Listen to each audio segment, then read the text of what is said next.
clock is ticking. The union budget is just a few days away. And with growth, both earnings and GDP growth, languishing at near 6-year lows, the ball is in the finance minister's court to set the record straight, get the economy back on track. As we build up to the budget, a key constituency that will be watching with bated breath will be the foreign investors. So what does the world want from the budget? Over the next 30 minutes, we will be speaking with two renowned foreign investors, Brian Jacobsen, the senior investment strategist at Wells Fargo AMC Asset Management Company, and Dominic Bokor-Ingram of Fiera Capital. Again, that's also a company with large investments, almost $300 billion of investments in emerging markets. But let me first start with Brian Jacobsen. Brian, I read your last note and it said that you're positive on emerging markets. What's your pecking order within EMs? Within our most recent outlook, our view is that emerging markets are likely going to outperform developed markets, and especially U.S. markets. And there's really two primary drivers for that right now. We think that a lot of the clouds of trade uncertainty, political uncertainty, and even the slowdown in global growth that we had for a lot of 2018 and 2019, that those clouds are going to part a little bit, and that we could get a little bit of ray of sunshine, and we could see an improvement in sentiment as it pertains to emerging markets. We think fundamentally a lot of them actually look pretty good from a valuation perspective. And so it's more or less just trying to figure out when is sentiment going to swing more in their favor. We most prefer emerging Asia, and then we do like some parts of emerging Europe.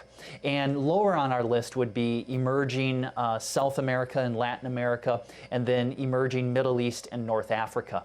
So if you kind of think about emerging markets within those four broad categories, which is obviously not entirely fair to the emerging markets, there's lots of specific issues with each one. Emerging Asia is probably at the top of our list. Brian, I'll come to each sector in a minute, but would you worry about Indian macros? Just recently, the IMF has downgraded India's growth forecast in the current year to under 5%. That's a multi-decade low. So macros a worry? The macroeconomic picture, I think, is a bit of a worry. There are a few factors at work here. If you look at, say, the automobile sector, it seems to be contracting with automobile sales. You have a housing sector where you have a high percentage of homes that are still not really selling. You have banks that seem to be credit constrained, where they're not extending credit, especially to the consumer sector.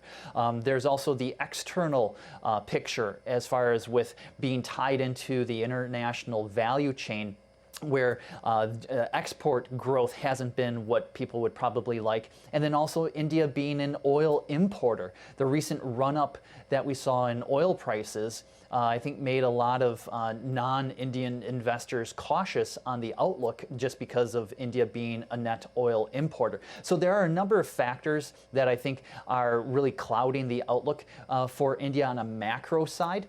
Now, the IMF, oftentimes what I do is when they downgrade their growth forecast, effectively they downgraded it to about what ours was. And so it makes me begin to think, well, is that maybe a good turning point? Markets are forward-looking, and so even if the macro picture isn't all that great now, what really matters is, can we change the perception, or will investors begin to anticipate a turn?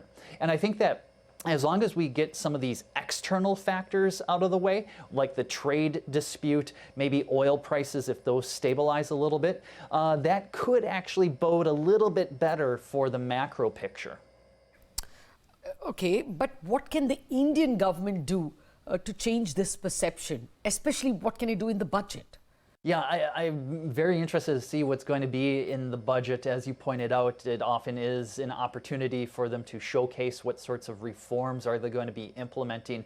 And for myself, and I think also for a lot of investors, they're really going to be focusing on what's going to happen with, say, the financial sector. It was already announced, the corporate tax cut, which I think was it was taken very positively by investors to say, okay, okay, they're going to try to make India more competitive from a supply side perspective, so as far as on the corporate side. But what are they going to do on the consumer side?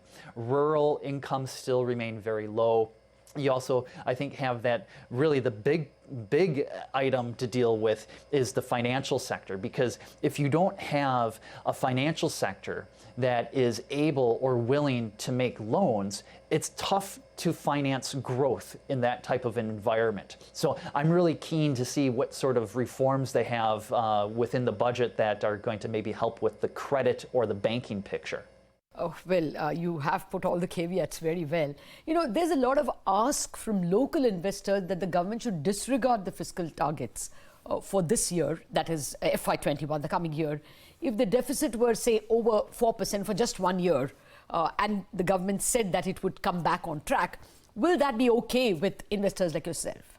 Well, you know, from my team's view, we are very focused on from, let's say, the equity and then the fixed income and the currency side of things, where if we were to see breaching that 4% of GDP limit, even if they try to say that this is a one-year thing, it's just, you know, to maybe deal with an issue, it depends on why it's breached. If it's for handouts, if it's for more tax cuts, that might not be all as well received. But if it is for some underlying structural reform that's more perceived as, hey, this is a breaching of the limit because it's actually an investment in their future, then that can actually be much better received. So it depends on the whole package as to why it happens, because as the United States, I think, unfortunately has demonstrated, it's tough to get those big deficits under control. So even if they say that it is just a one-year thing, oftentimes it becomes almost institutionalized or a multi-year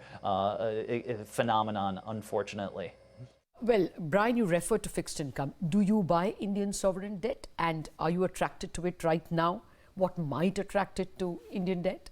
Well, in our portfolios, we're actually underweight India sovereign debt. And for us, a lot of our clients tend to be US dollar-based or euro-based. And so it's important to look at the currency effects as well. It's a little difficult and a little expensive to hedge that currency risk. You know, yields are, relatively speaking, at very attractive levels compared to what you can get across most economies.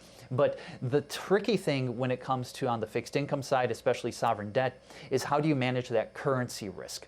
And going into the budget, we're really somewhat cautious about what might happen, what the market reaction might be to if they do decide that, you know, we're going to have a deficit of 3.9% or maybe breach that 4% level, as to what that could mean for the currency effect. The yields are at attractive levels, but we take a very risk-controlled approach to investing, and so we're underweight across our portfolios.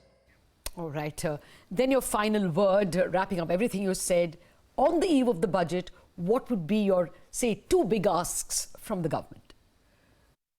Oh, that's a wonderful thing. It's almost like Christmas if I'm you know, asking Santa for what sort of gift to give. I would say that to commit themselves to further reforms, right? So what are those investments that they can make in order to help heal the banking system and raise rural wages? I think those would be two big asks on my part. Now, what are the solutions for that? As far as with the rural wage part, it really is about creating job growth. And so the corporate tax cut, I think, is a step in that right direction. So can they commit themselves to that? But on the banking system, if there is something that they can do to help as far as maybe with the bad bank idea, I think that would be on my wish list as well.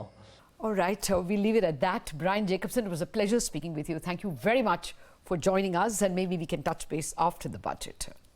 That's one important view. We're going to take a break and come back with yet another very important emerging market and India watcher, the investor from Fiera Capital. We are back in a jiffy.